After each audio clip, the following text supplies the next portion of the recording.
Our oceans are changing. No longer are they the pristine seas they once were.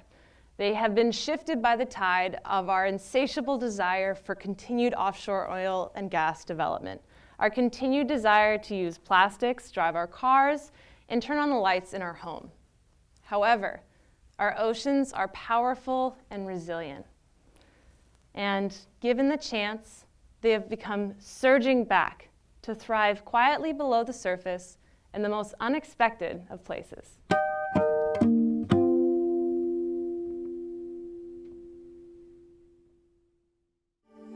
In California, there are 27 offshore oil and gas platforms. These platforms are made of iron. They just look like big iron giants out there. And all of these platforms have a booming ecosystem that exists below the surface.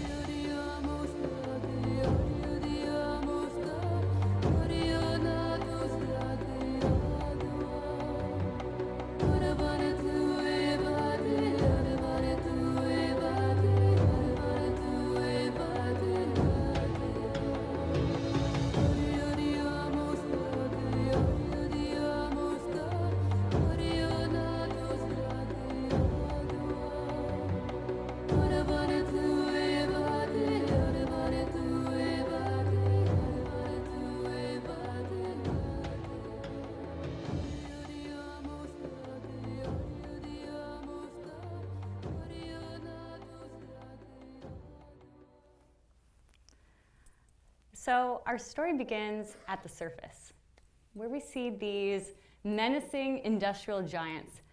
Some of them have been producing oil offshore for decades now. And like many pieces of industry, some of them have reached the end of their economic life. And the oil companies are faced with this question of what to do with these platform structures when the oil dries up. And so begins the engineering feat of a lifetime. Oil companies have to remove from the sea surface and the sea bottom the structure the size of an Empire State Building. This process, commonly known as decommissioning, first involves the sealing and capping of the oil well. This is done with a pour of cement and removal of the drilling rig. Now, the oil company will retain liability of that oil well in perpetuity, so should there ever be a leakage or a spill, they are forever responsible for that. However, the platform structure that's been supporting that drilling rig must be removed from the sea floor. And this is an expensive and dangerous and environmentally taxing process, especially when you consider that these platforms below the surface are teeming with life. Every beam and crossbeam is covered with scallops, anemones, mussels, and schools of fish. In California, we even see some of our nearshore species, like the California state fish Garibaldi, that make their nest here on these platforms. And it's an interesting question of, we have these reefs growing there, but how can we preserve them if these structures are no longer valuable to the oil companies? Enter the Rigs to Reef program. Rigs to Reef offers oil companies an opportunity to take an alternative approach to completely removing that structure, where they can modify the structure to function as an artificial reef. And they can do this in a few different ways. They can either tow this structure to an area of ecosystem need, an area that's lacking in hard substrate. They can topple it on its side or leave the entire structure in place and remove the upper portion, usually like 85 feet. And they'll either remove that and recycle it on shore or place it next to the structure. And through these decommissioning options, it allows the reefs that have been growing there to continue to function as artificial reefs. But before we go any further, what exactly is an artificial reef? We've all grown up hearing that we don't throw things into the ocean. However, we have been throwing things into the ocean for thousands of years, beginning with Japanese fishermen who would place artificial reefs offshore in order to attract an additional abundance of marine life into their nets, to throwing subway cars off of New York City, to toilets and tires off the coast of Florida. Scientists have had their own take on this program by placing reef structures, reef balls, on the seafloor to observe how quickly and at what rate life colonizes these structures. Artists have also had their own perspective by placing art installations on the seafloor to observe how the life that grows there enhances their art. But it's not just artists and scientists. Oil platforms have subsequently converted into some of the most productive ecosystems on the planet. That's saying a lot for an oil platform. The reason lies in the structure itself. The lattice work of beams and cross beams provides complex habitat, which is ideal for a lot of marine species. Additionally, the platform's size, stretching from the sea surface all the way down to the seafloor, some as deep as 2,000 feet. These structures create a sort of cycle of life. At the very top, you find scallops and mussels, and when these organisms are consumed, they die and fall to the bottom of the platform and create enormous shell mounds, some as tall as 50 feet. Now, these shell mounds create a very unique nursery ground for a variety of species of fish, but particularly for a variety of species of threatened species of rockfish. Now, these rockfish lay their eggs amongst these shells, who subsequently hatch and utilize these grounds as a nursery. When these fish grow into adulthood, they then migrate back up to the top of the platform, thereby creating a whole circle of life. There's also a lot of other benefits associated with these platforms. In California, these platforms produce most, if not all, of the adult species of rockfish. And in the Gulf of Mexico, we see a similar story where the red snapper populations are believed to have come back from the brink of extinction just because of the presence of these platforms. But what is essential fish habitat? How do we know these structures are actually producing fish the way that we say they are? Well, we need to look at, are they providing habitat that's necessary for spawning, feeding, and are they actually contributing to an overall healthy ecosystem? To answer these questions, we really need to look back to the ancient, age-old question, attraction versus production. Are these habitats actually producing fish, or are they merely attracting fish? Well, we can do this by analyzing stable isotope chemistry. Sounds complex, but in reality, it's you are what you eat. We can go into the gut of these fish and observe what they've been eating throughout their life cycle and attempt to match it to see if it's been coming from these platforms throughout the entire life cycle of the fish. In addition to these ecological benefits that Emily just mentioned, there are some substantial economic benefits associated with this program. Traditional decommissioning, where a platform is completely removed from the seafloor, could cost an oil company approximately $7.2 million. Now, through Rigs to Reef, it's only $800,000. So you have a potential cost savings of $6.4 million per converted structure. And when you think about the thousands of platforms that are offshore, this is a pretty substantial amount. And it incentivizes the oil companies to participate in this program. But oil companies aren't the only ones that are incentivized by this cost savings. The state also benefits because in the United States, the way that we've written our Rigs to Reef law, a portion of this cost savings actually goes back to the state into an endowment for marine preservation and conservation. And through this fund, it can support the Department of Fish and Wildlife and provide maintenance and liability costs for the maintenance and liability fees associated with these structures. Now, that portion of the $6.4 million per structure that goes back to the state is called a donation rate in the law. And in the Gulf of Mexico, that percentage is set at 50%. So 50% of 6.4 million will go back to the state, and the other will go back to the oil company's stakeholders. In California, right now, that percentage is set at 55%, but it increases with time. And in 2023, it will be up to about 80% of the cost savings, 80% of that 6.4 million will go back to California, whereas only 20% will go to the oil company stakeholders. And I bring this up because in the Gulf of Mexico, they've reefed over 500 platforms, but in California, we've reefed 0. And a big reason for this is that oil companies aren't as incentivized when you only give them 20% of the profits. So what we found is when you're dealing with these issues of rigs to reef, it's important to make it an equal playing field for every stakeholder in order to have people incentivized to participate. But the state, when they receive this funding, this source of funding, it's not necessarily a donation, even though it's called a donation, right? They still have costs that are associated with taking on these structures. Some of those costs include the one-time startup expenses and the annual maintenance and liability costs. So the states do take on a burden when they buy into the Rigs to Reef program.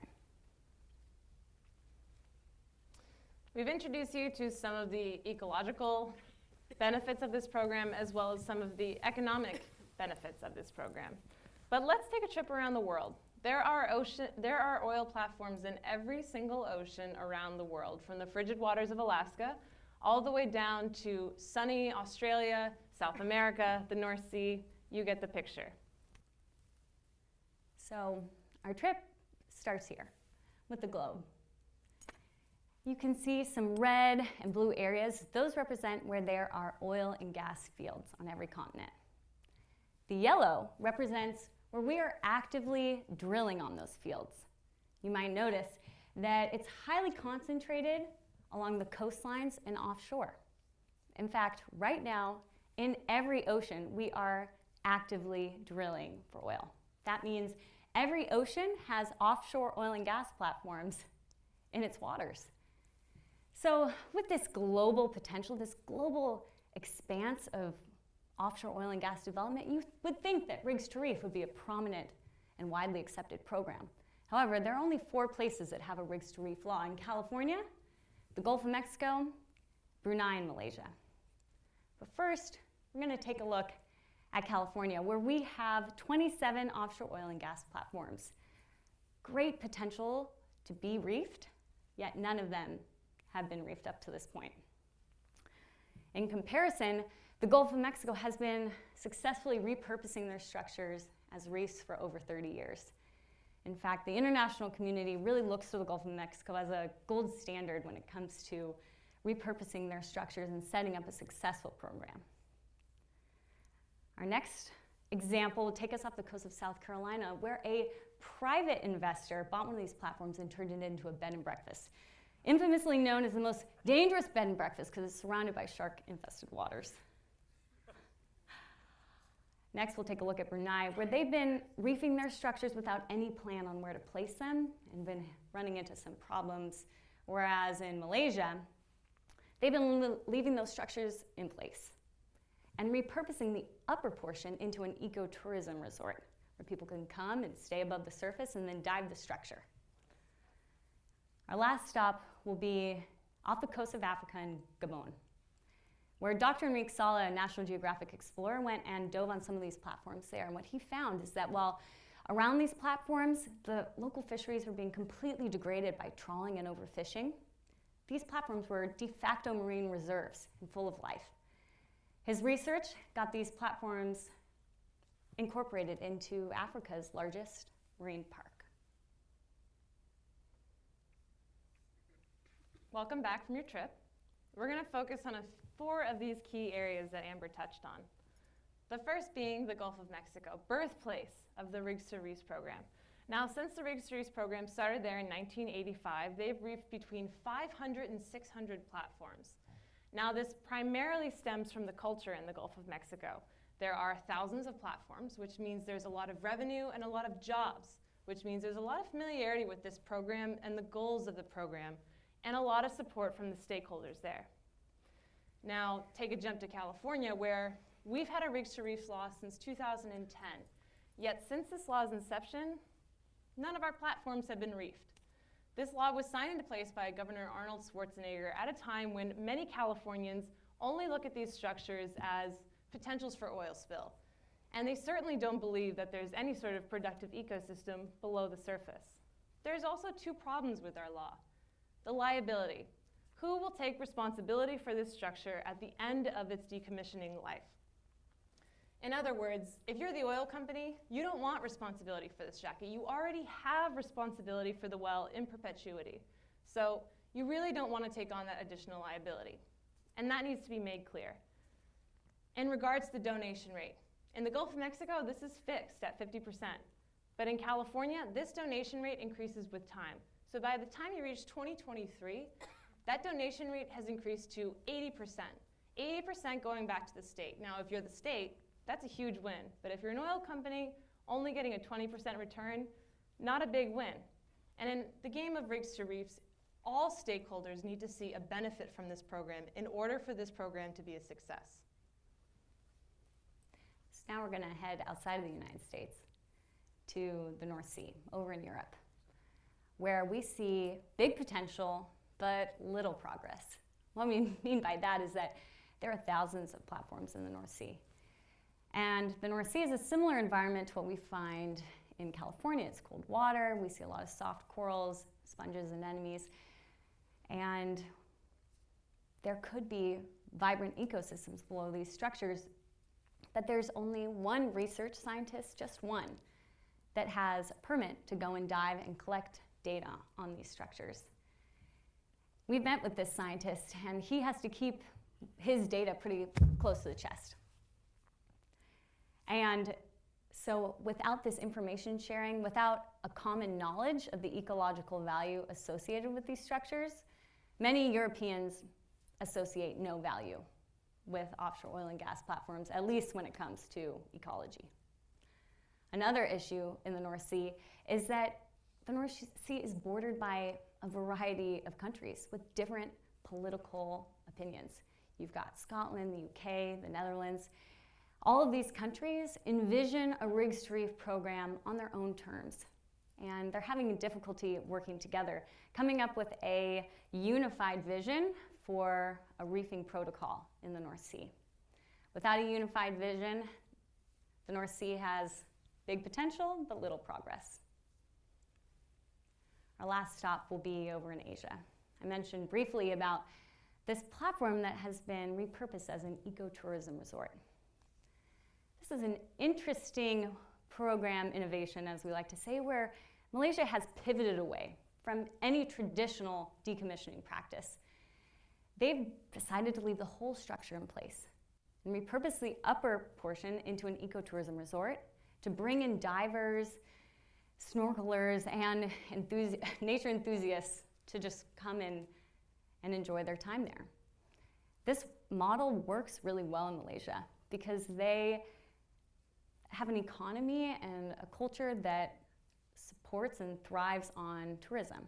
So this is just another way for them to bring in revenue, and we believe that it's a successful model that could perhaps be replicated throughout Southeast Asia. So now that we've given you a little bit of a global perspective, I want to dive into the nitty-gritty, the pros and the cons of rigs to reef. The first con associated with this program would be the lack of global legislation. The Gulf of Mexico has provided us with an excellent outline of how a successful rigs to reef program should work. However, every single country will have its own unique cultural, economic, and ecosystem values.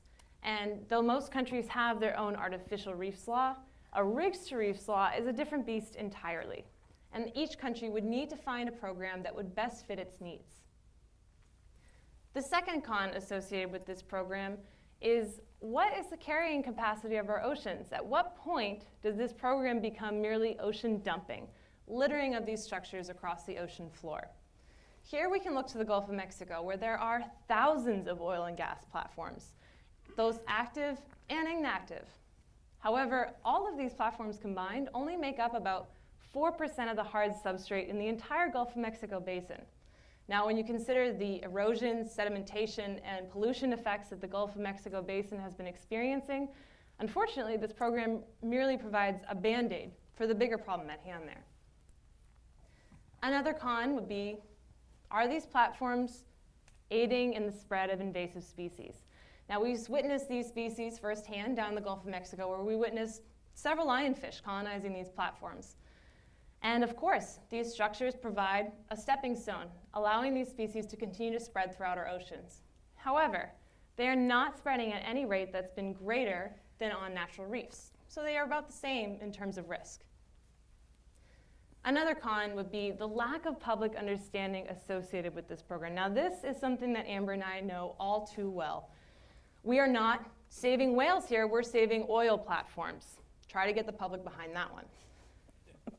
In order to change the public perception behind this program, we need to be able to spread education and effective imagery to get people behind and in support of this program, and therefore being able to support legislation to make this program go through.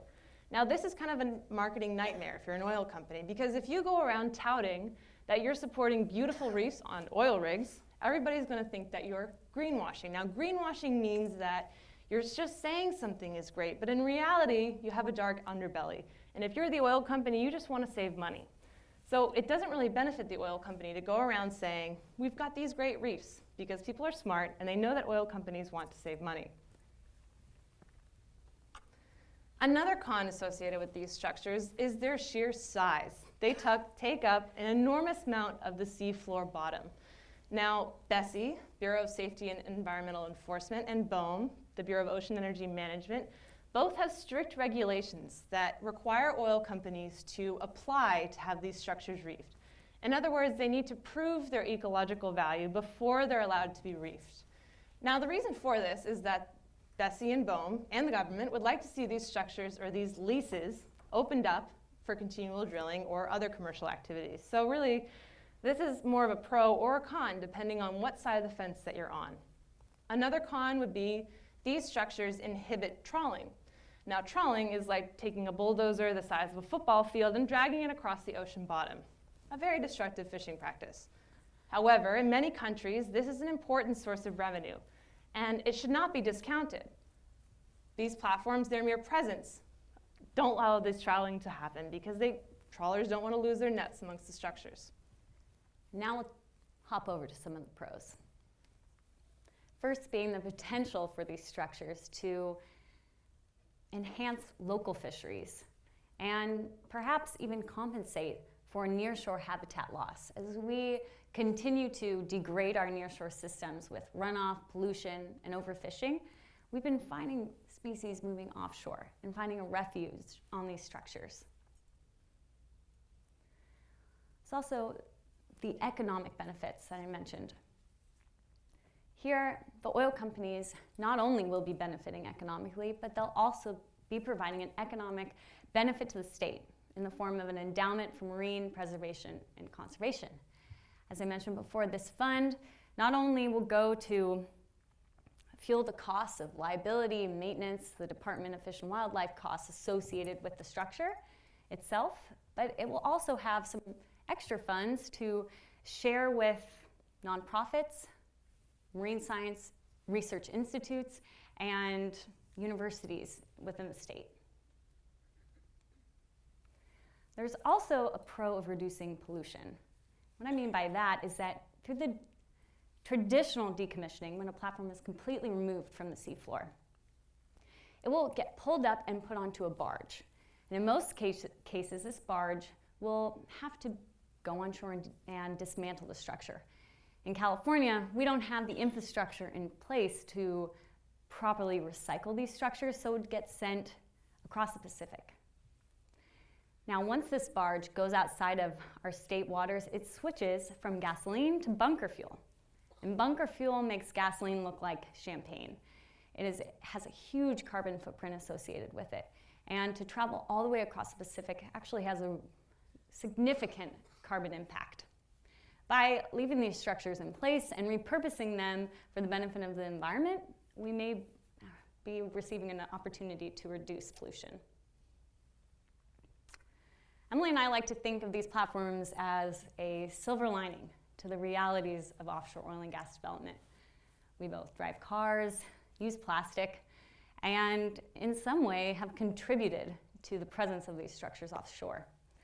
So by giving these platforms another life and another opportunity to perhaps do something good for the environment, we like to see that as a little spot of hope, and it's our big goal to see them preserved as marine reserves offshore. And the last pro that's important to mention is ecotourism.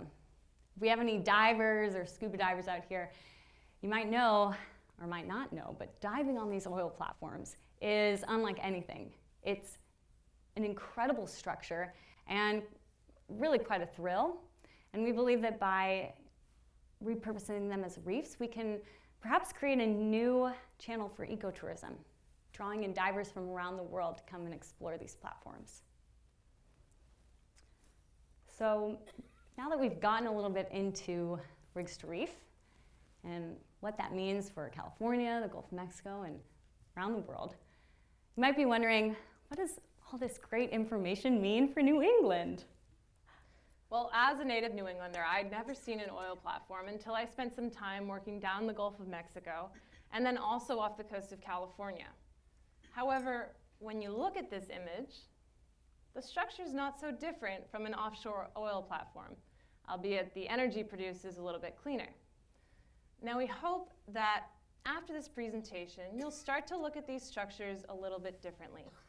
No longer are they just bird killers or just eyesores on the horizon, but potentially they are 350 unique ecosystems being built off the coast of Block Island, Long Island, and Martha's Vineyard. We hope that you will join us on our mission, which is to combine science, policy, and communication to think differently about ocean management, ocean policy, come up with innovative solutions for some of these complex ecological challenges that are associated with offshore structures. We've been doing this through some of our outreach and publications in the New York Times, in Eco Magazine, the Tribeca Film Festival, Origin Magazine, and we've even garnered over 20,000 followers on social media. Feel free to take out your phone and look up Rig to Reef Explorers on Instagram, Facebook, or Twitter. Our oceans are changing. No longer are they the pristine seas they once were. They have been shifted by the tide of our insatiable desire for continued offshore oil and gas development, our continued desire to use plastics, drive our cars, and turn on the lights in our home. However, our oceans are powerful and resilient. And given the chance, they have become surging back to thrive quietly below the surface in the most unexpected of places. And we'd like to leave with just a small quote from one of our heroes, Dr. Sylvia Earle, that knowing is the key to caring, and with caring, there can be hope for the future of our oceans.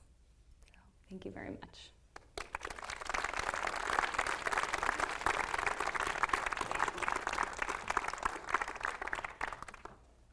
Thank you. Are there any questions?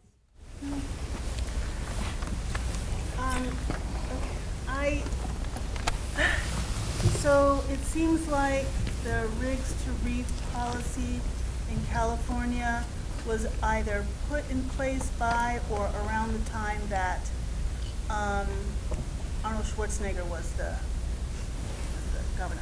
So what I'm wondering is, you didn't really speak about whether or not he and the party that he was a part of supported this idea of the Rigs to Reef program. I assume that maybe they did and they didn't because of the graduated economic fees. But I also like to know now, the governor for some time now has been Jerry Brown. And I wonder what his support, or is he giving you any support at all for this? That's a great question. So, Repeat the question for everyone, please. Oh, sure. The question was about former Governor Schwarzenegger, and was he truly invested in this program, or was he not, given the limitations of the law that he built out for us? And as a second question to that, how does our current Governor Brown, Jerry Brown, feel about the Rigs to Reef program? And has there been any movement to perhaps move this legislation forward or backwards? So, in response to that, Arnold Schwarzenegger was in favor of the Rigs to Reef program, and we've been actually working with some of his lobbyists to revise the law. And I think when he put this law into place, it was one of the last things he passed as governor, and there wasn't a lot of due diligence done to make sure that all of the boxes were checked along the way. Reefs to Reef is sort of a new growing program, although it's been well implemented in the Gulf of Mexico. There aren't a lot of other examples for people to draw upon as far as how the legislative framework should be set out. And so he did miss a few important things, like the liability and the donation rate. Those are two major things that we talked about.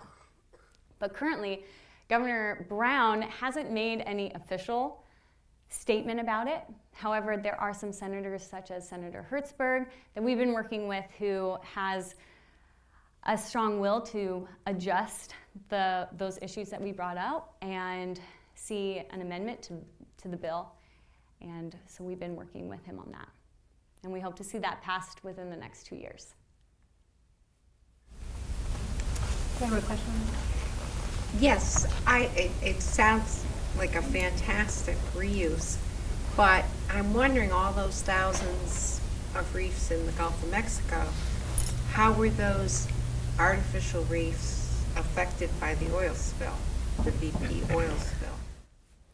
Well, unfortunately, the BP oil spill had an enormous environmental impact. And in that case, there was no reef that was not touched. So whether it was an artificial reef or a natural reef, they've all been impacted. And it's not just been the BP oil spill. There's multiple small spills in the Gulf every single day. And unfortunately, with the case of the BP oil spill, it's sort of created a gigantic ring, like a bathtub, in the Gulf. So it will continue to get cycled up through the food chain.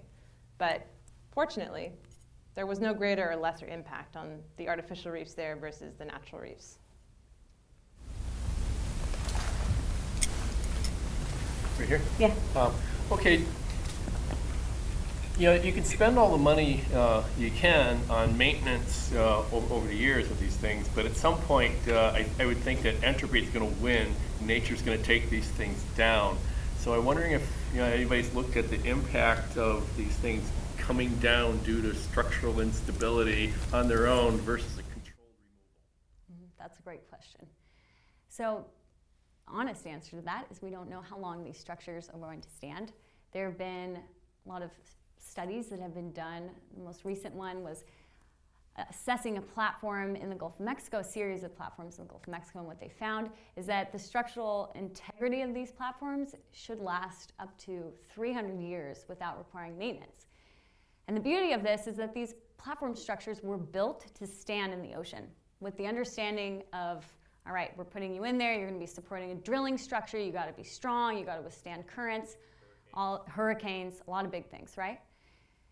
In comparison, there are some other artificial reefing programs that Emily mentioned earlier about throwing subway cars, toilets. None of those things were ever created to last in the ocean. And so through the Reefs to Reef program, we're not advocating this idea of just throwing whatever you want into the ocean to create reefs. What we're advocating for is that a reef has already grown on this structure, and we want to protect it because it's contributing significantly to the environment. What is the impact of ocean waters warming and the carbonic acid increasing in the water on the reef?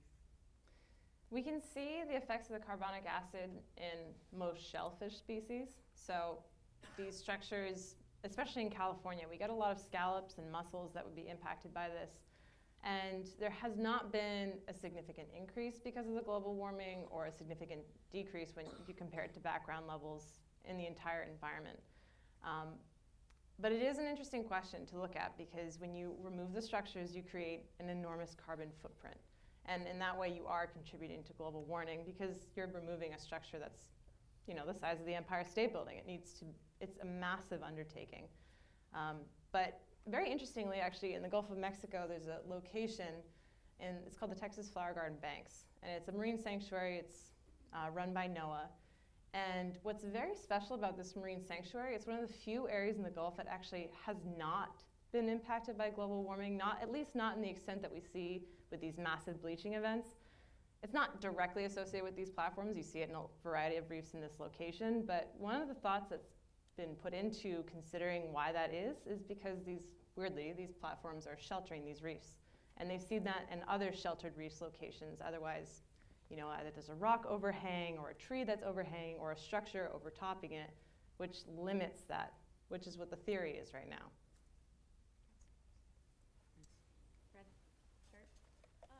How will the reefs be protected, especially from fishing in that area? That's a really good question.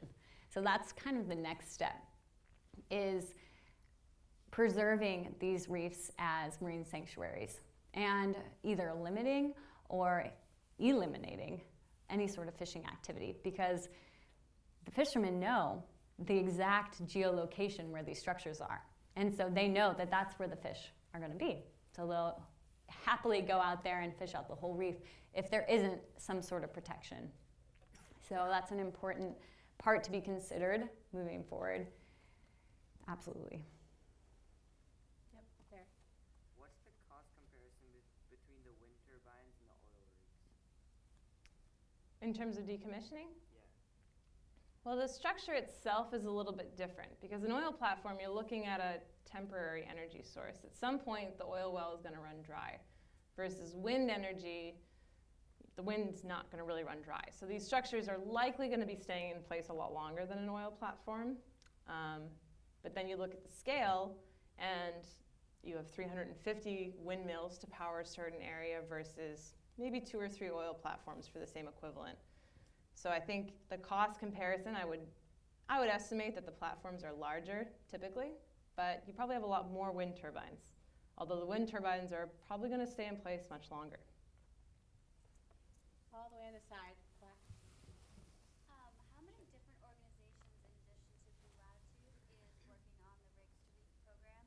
And then additionally, have you seen that your funding has come more from the private or the public sector?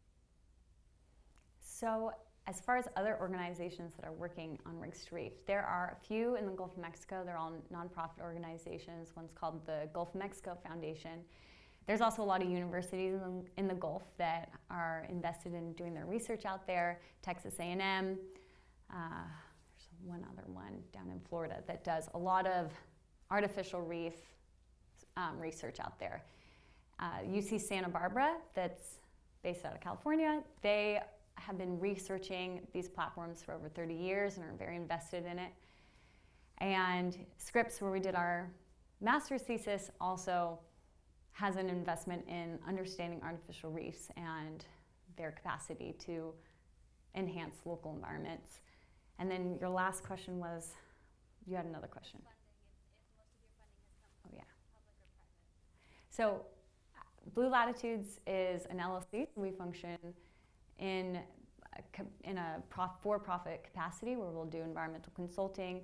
However, we have a nonprofit branch, which is what funds any sort of outreach or educational around Rigs to Reef, educational outreach, these sort of lecture things. And that's all funded by nonprofit donations from Patagonia, Mission Blue, which is Dr. Sylvia Earle's nonprofit, is our fiscal sponsor. So every one of our donations and grants come through her.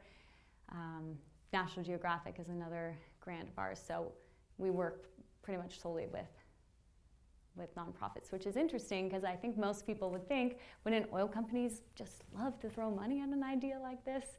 But it's not so much the case because of some of what Emily mentioned before, is in terms of greenwashing and providing funding to a group that is potentially using science to solely bring funding back to the oil companies.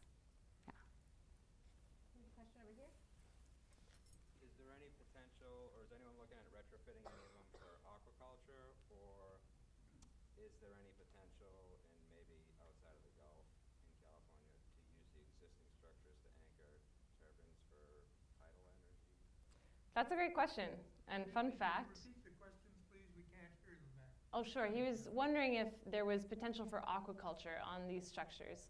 And then also, have these platforms off of California been investigated for wind turbine and offshore wind energy purposes? And fun fact, most of the scallops and mussels eaten in California are actually harvested from these platforms. The reason being is the brood stock is very healthy. These platforms are in blue water, offshore, away from any sort of nearshore pollution that would impact these scallops and mussels. So that's a very healthy brood stock on these structures. So the aquaculture industry is very invested in these structures, and one of the largest aquaculture farms in California gets all of its brood stock from these structures. As for offshore wind turbines, that's a great example of repurposing existing materials, and I know there's been several studies that have looked at retrofitting these platforms for that exact reason. But I think Californians are struggling with some of the same things, some of the same issues we see here in New England, which is not in my backyard. Don't replace an oil platform with a wind turbine. I want to see it gone. Tidal, under cables connecting turbines mounted to these existing anchors that are already these massive structures, and the hardest part is the permit. You already have these anchors. Exactly. So he was wondering also about tidal energy. So not necessarily above the surface, but utilizing tidal energy to produce more energy off these platforms once they're decommissioned. And there has been several ongoing studies about investigating, because you're right, these are awesome structures that have already been permitted, placed, built, constructed. You're saving a lot of money by doing this, and great example of repurposing existing materials. And I know they have been investigating doing that. Particularly so because the quality oil we have off of California isn't that great. So it's not producing the type of energy that would be very beneficial to the state. So that could be a great alternative source. Right there. Thank you, first of all, great information, great knowledge. Suggestion or question, have you started working with the legislature to put something in place so before they build the next platform, you already have something in the contract saying, when you come to the term, instead of decommissioning, we're going to do this? Can you repeat that for that? Yeah, so that question was, are we working with legislators or the people who hand out these land leases to the oil companies when they're looking to get a new land lease and start a new drilling expedition? Do we put anything into their contract that says when it comes to the end of the useful life of this platform, you must entertain this idea of rigs to reef? And that's a good question, but we are not necessarily working at the beginning of the whole oil exploration timeline. Instead, we focus all of our energy at the end of life. What do you do with these structures? What do we do with the problem that we have right now, which is we have thousands of platforms offshore with thriving reefs on them, and nobody is advocating for them. So I think that that could be a really great thing to look into, but our focus has been towards the end of life. I think if you did that, it would sort of look like you were sort of creating a partnership with and promoting building the rigs, and which wouldn't be so great. That's true. Yeah. There was a question over here. And this kind of goes along with the fishing question that was asked earlier. What's kind of the policy for rigs to reef in regards to providing GPS locations for rigs that have been dragged off and put into another location? You showed three pictures of what you're doing for repurposing. One was just leaving them, one was towing them somewhere else, and one was taking off the upper 80 feet. What's kind of your policy if you were to tow them somewhere else? Does that become public knowledge as to where that reef ends up, or is that proprietary information to you guys? That's a great question. All of that information is. Oh, sorry. He was asking if. So there's 3 options for decommissioning, one of which entails that you tow the platform to an alternative location. And he was wondering, are there any sort of, are we required to put GPS markers on this, make this public knowledge about the location of the platforms, correct? Yeah. And yes, we are, especially because these structures become the liability of the state. And the state does not want to mess that up. So they don't want to have a fisherman calling them up very angry. They lost all their gear on this structure that they didn't know even existed. So a big part of those cost savings that comes back to the state has to go back to marking navigational maps as well as providing navigational buoys. And in many cases, they'll actually go and give all the fishermen that don't have the navigational equipment, they'll update all of their information to give them that equipment. We have time for 2 or 3 more questions, and then we'll kind of close it out right there.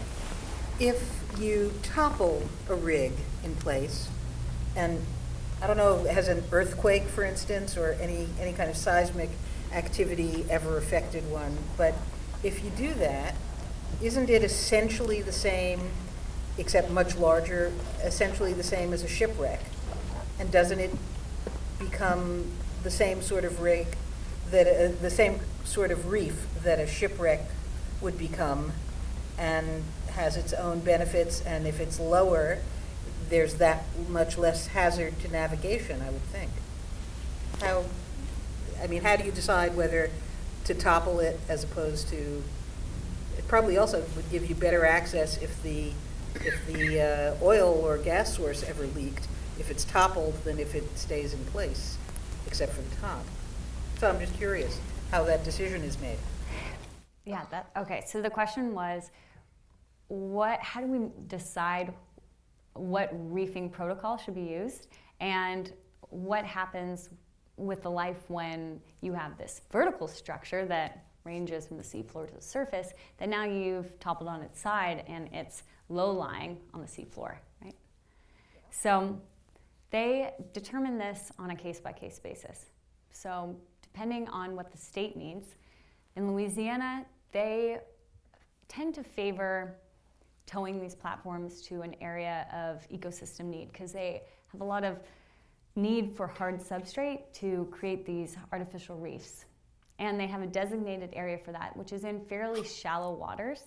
So these structures, when they're toppled in place and lying on the floor, on the seafloor, they may lose some of the invertebrates that you find growing on them in the photic layer, or the upper portion of the water column, where you get a lot of photosynthetic activity and a lot of different mussels and scallops will be growing there. Those species might not survive, but the fish will transfer down and have been shown to continue to be associated with those structures. There was even an example in Louisiana where they lifted up a platform from its base and they were towing it to a nearby location to be reefed, and there was actually a whole big group of fish that was following the platform as it was being dragged through the water column. And that's just kind of a funny example of it, but they do remain with their structure. And let's see, did I miss anything there? No, isn't that good? Okay. Seismic activity affect them? Yes, that was another thing. Seismic activity. Has that been shown to affect these platforms? Up to this point, I haven't heard anything about seismic activity. However, when they put these platforms in California, they must have had an inkling about that because there is a lot of seismic activity in California. And they don't just put these platforms in there willy-nilly. I think they have to establish a really solid base for each platform and understand where it's being laid and the geography of it all. So there hasn't been any issues up to this point, and I know that they do take precautions with that. And if they were to ever reef one of these platforms in California, that's something very important to consider, is what's the geological risk here, and taking into account earthquakes and the potential for that. Yep. I'm not a marine biologist or anything, so this might be a sophomore question, but Smart guy. But I mean, just like so many coral reefs that are dying at such a accelerated rate now, it's just kind of horrifying. And I was just wondering what happens to the marine life around those dead coral reefs, and is there any possibility that these rigs or any type of artificial type of reef can help the marine life that was naturally around a natural reef, sustain their existence? That's a great question. The question was, can these artificial reefs or these platforms be utilized to mitigate some of the impacts that we see with our reefs that are dying? And the answer is yes. And it's not just with platforms that we're doing this with a variety of techniques. People are restoring kelp forests. We're trying to utilize subway cars off of New York. because the goal is to create hard substrate, and hard substrate meaning rocks, stony corals, things like that. That's a rare substrate in the ocean. So if you can provide that, immediately fish will start to aggregate to that and eventually start to produce on that structure. So in a lot of areas where we've seen sediment covering a lot of the hard substrate that's available, and you see that a lot on dying reefs, people have been creating new reefs, either through artificial structures like oil platforms or through reef balls, structures like that. Let's see, how about white shirt right there? Yep. Where do you see your program in the future? Well, we'd like to see these platforms, at least in California, converted permanently into reefs, and then also provided the protection from the state to be managed not only as an artificial reef, but as a marine preserve, where fishing is limited, and it's a place where divers can come, and it's something that Californians can feel really proud of having these offshore marine preserves. And outside of California, our greater goal is looking internationally, because there are platforms in every ocean.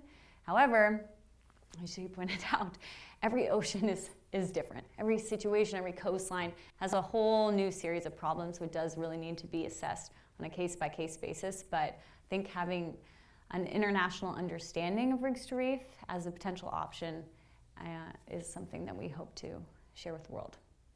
Last question. Who has the most burning one? All right, black shirt back there. Would you say the North Sea is your biggest rig to reef target, seeing that there are thousands of platforms? I would say the North Sea is a massive target for this program for a couple of reasons, but that's one of the areas it's one of the few areas that, like the Gulf of Mexico, we see a very high concentration of these platforms, extremely high. And also, many of the structures in the North Sea were actually put in without any sort of engineering plan as to how to take them out. And unlike the Gulf of Mexico, the decommissioning process is actually paid for by the government, which means taxpayers. Unlike, the United States, where it's the oil company that gets saddled with that. So in the North Sea, we see an enormous amount of potential to reef these structures. Particularly so because a lot of the natural reefs in the North Sea have been degraded, and particularly the oyster beds have lost all of the nearshore hard substrate. So these platforms would be excellent candidates for reefing there.